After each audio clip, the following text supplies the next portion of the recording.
नमस्कार। डॉक्टर वंदना रस्तोगी, सह आचार्य संस्कृत BND राजकीय कला महाविद्यालय चिमनपुरा की ओर से इस व्याख्यान में आप सबका स्वागत है।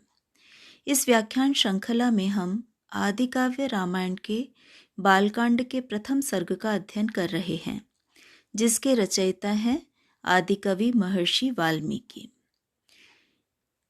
इस प्रथम सर्ग में रामायण की संपूर्ण कथा का सार संक्षेप प्रस्तुत किया गया है, अतः इसे मूल रामायण के नाम से जाना जाता है।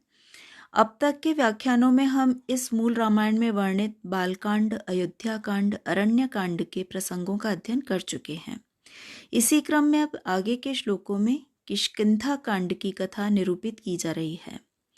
इस प्रथम सर्ग के प्रारंभ में हम देख चुके हैं कि वाल्मीकि द्वारा पूछे गए प्रश्नों के उत्तर देते हुए देवर्षि नारद के द्वारा ये सारी कथा सुनाई जा रही है। तदनुसार अब 59 से 71वें पद्य तक किष्किंधा कांड की कथा वर्णित है, जिसमें सीताहरण के वृत्तांत के बाद में राम की सुग्रीव से मित्रता, बालीवध, सुग्रीव को किष्किंधा का राज्य प्राप्त होना, सीता की खोज में वानरों को नियुक्त करना इत्यादि प्रसंगों का वर्णन किया गया है।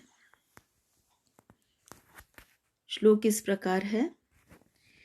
हनुमत वचनात् चैव सुग्रीवेण समागतः सुग्रीवाय च तत्सर्वं शंसद्रामो महाबलः। हनुमत वचनात्, हनुमान के कथनानुसार, सुग्रीवेण, सुग्रीव के साथ में, समागतः, सुग्रीव के समीप श्री राम आए। सुग्रीव से राम ने भेंट हनुमान के कहने पर ही की। सुग्रीवाय च तत्सर्वं शंसद्रामो महाबलः आदितः तद्यथावृत्तं सीतायाश्च विशेषतः। महाबलः, महान बलशाली, रामः, श्री राम ने, सुग्रीवाय, सुग्रीव को, तत्सर्वम संशत, वह सब कुछ सुना दिया, वह सब कुछ उसको वर्णन कर दिया। आदितः तद यथावृत्तम, आदितः प्रारंभ से लेकर के, तद यथा जो जिस प्रकार का, वृत्तम वृत्तांत था, घटनाक्रम था, वो सारा महाबली राम ने सुग्रीव को बता दिया। सीतायाश्च विशेषतः, और सीता के विषय में विशेष रूप से। सीता का रावण के द्वारा हरण हो चुका है और राम उसको खोजना चाहते हैं, उनकी रक्षा करना चाहते हैं। ये सारा वृत्तांत इसलिए सीता के विषय में उन्होंने ज़्यादा विस्तार से बताया, और बाकी अपनी सारा घटनाक्रम उन्होंने किस प्रकार से क्या क्या घटित हुआ, किस प्रकार से रावण ने प्रवंचित करके, स्वर्ण मृग का लोभ दिखलाकर प्रवंचित करके सीता को हर लिया, सीता का हरण कर लिया, यह वृत्तांत राम ने सुग्रीव को बताया। सुग्रीवश्चापि तत्सर्वं श्रुत्वा रामस्य वानरः चकार सख्यम रामेण प्रीतश्चैवाग्निसाक्षिकम्। रामस्य, राम के, उस सारे, तत्सर्वम, उस संपूर्ण वृत्तांत को, उस सारी बात को, श्रुत्वा, सुन करके, वानरः सुग्रीवः, वानर सुग्रीव ने भी, रामेण, राम के साथ में, प्रीतः, प्रेम पूर्वक, प्रसन्नता पूर्वक, अग्नि साक्षिकम च, और अग्नि को साक्षी मानकर, सख्यम चकार, मित्रता की। सख्यम, सखा भाव सख्य कहलाता है, उनसे मित्रता। चकार की, क्री धातु का लिट लकार का रूप है ये, जो भूतकाल के अर्थ में प्रयुक्त होता है। तो इस प्रकार से हनुमान के कहने पर राम वानरराज सुग्रीव से मिले और उन्हें अपने सारा वृत्तांत कह सुनाया, और अग्नि को साक्षी मान करके दोनों ने परस्पर मित्रता की शपथ ली कि इस मित्रता का हम निर्वाह अवश्य ही करेंगे। साथ ही प्रीतः, उसमें प्रेम भाव भी था, ये यहाँ पर बतलाया गया है। ततो वानर राजेन वैरानुकथनं प्रति रामाय आवेदितं सर्वं प्रणयाद दुःखितेन च। तत्पश्चात जब राम ने अपनी बात कह दी, तब उसके उपरांत तत्पश्चात उसके उपरांत वानर राजेन, वानर राज सुग्रीव के द्वारा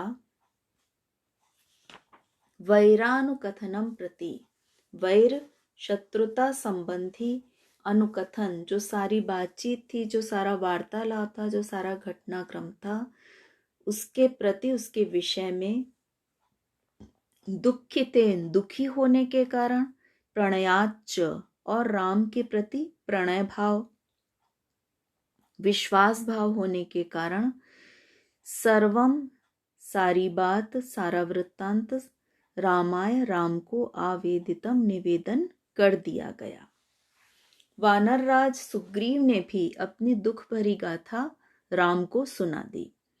क्यों सुना दी? क्योंकि वे दुखी थे, दुख में अपनी बात को मित्र के साथ में बांटना चाहते थे, जिससे दुख सहन हो सके, और साथ ही राम के प्रति प्रेम भाव के कारण, प्रणय भाव के कारण, विश्वास के कारण भी उन्होंने राम को ये निवेदन किया। विश्वास ये था कि राम से उनको सहायता मिल सकेगी। सुग्रीव के बड़े भाई बाली ने छल से उससे राज्य छीन लिया था, राज्य और उनकी पत्नी को छल से छीन लिया था और उन्हें निष्कासित कर दिया था। जो कि सुग्रीव किष्किंधा के राजा होते थे, उन्हें वन में भटकना पड़ रहा था। न उनके पास में सेना थी, न शक्ति थी, न बल था। इस दुख भरी अवस्था में सुग्रीव ने राम को अपनी आप बीती सुनाई और राम ने अपनी समस्या के संबंध में सुग्रीव को बताया। इस प्रकार दोनों में ही मित्रता स्थापित हो गई।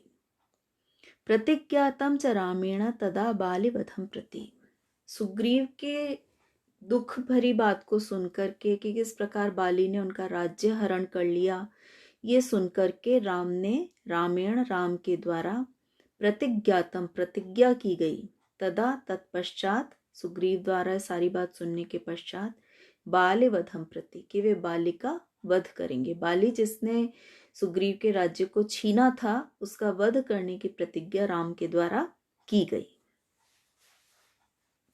बालिनश्च बलम तत्र कथयामास वानरः, जब राम ने बाली के वध की प्रतिज्ञा कर ली, तो वानर सुग्रीव ने बाली के बल के विषय में, उसकी शक्ति के विषय में राम को कथयामास, कहा, बताया कि बाली को मारना इतना सरल नहीं होगा, वो अत्यंत बलशाली है।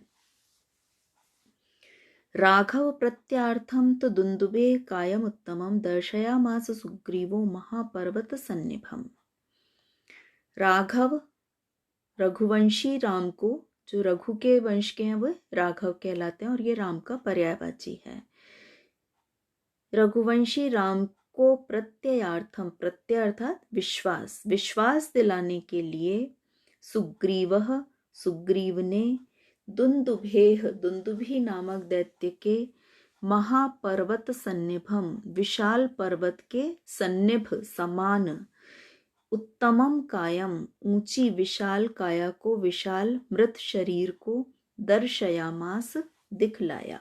दुंदुभी नामक दैत्य का वध बाली के द्वारा किया गया था, जो कि अत्यंत विशालाकार था।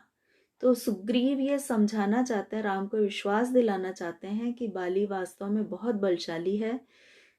दुंदुभी जैसा इतना विशालाकार दैत्य भी उसका कुछ नहीं बिगाड़ सका और बाली ने उसका वध कर दिया। उसका मृत शरीर जो वन में पड़ा हुआ है, जो अत्यंत ऊंचा विशाल है, पर्वत के समान है, पर्वताकार है, उसको देख करके ये अनुमान लगाया जा सकता है कि ऐसे विशालाकार दैत्य को मारने वाला बाली स्वयं कितना शक्तिशाली होगा। तो जो भी योजना बनाई जाए, जिस भी प्रकार से बाली के वध के विषय में राम सोचें, तो अपने शत्रु की शक्ति का परिचय यथार्थ रूप में उसको प्राप्त होना चाहिए। इसीलिए सुग्रीव ने राम को बाली की शक्ति के विषय में, उसके बल के विषय में सावधान करने की चेष्टा यहाँ पर की है। यहाँ महापर्वत सन्निभम, सन्निभ समान को कहा जाता है, तो समानता बतलाई जा रही है दुंदुभि के कायम उत्तमम विशाल शरीर को पर्वताकार बतलाया जा रहा है, इसलिए यहाँ उपमा अलंकार माना गया है। यहाँ हम सरल सा अनुप्रास अलंकार भी देख सकते हैं। बालिनश्च बलम, ब और ल वर्ण की आवृत्ति हो रही है। वाल्मीकि के काव्य कला के अंतर्गत हम ये देख सकते हैं कि वे यहाँ पर वर्णनात्मक रूप में ही अपने श्लोकों को प्रस्तुत कर रहे हैं। घटनाक्रमों का वर्णन मात्र किया जा रहा है, अतः उसमें अधिक अलंकारों का प्रयोग न करके सहज भाव से जो अलंकार आ जाते हैं उन्हीं का प्रयोग यहाँ पर वाल्मीकि के द्वारा, आदि कवि के द्वारा किया जा रहा है। आज के व्याख्यान में इतना ही। धन्यवाद।